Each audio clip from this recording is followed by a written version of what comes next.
Pire divane gönlüm haddini bil, bahtını bil.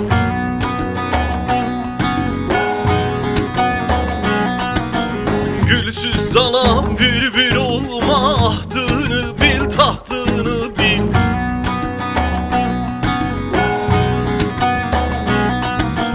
Konup hoyratın dalına ütüp durma demedim mi?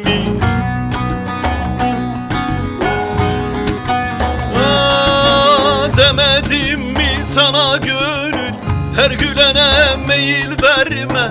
Demedim mi sana gönül, her gülene meyil verme. Bozuldu insan mayası, düşersin hoyrat eline.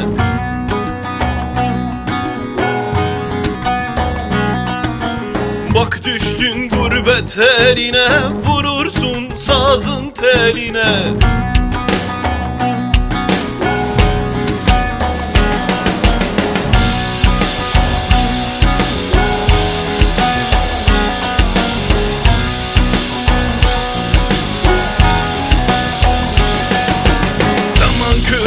Sakın biraz iyilikten doğar maraz.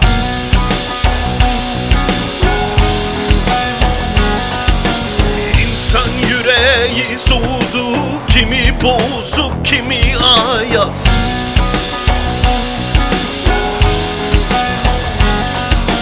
Demedim mi bülbül olma, gülsüz hoyratın dalına.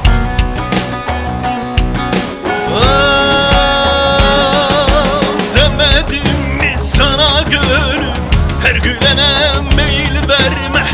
Demedim mi sana gönül, her gülene meyil verme. Bozuldu insan mayası, düşersin hoyrat eline.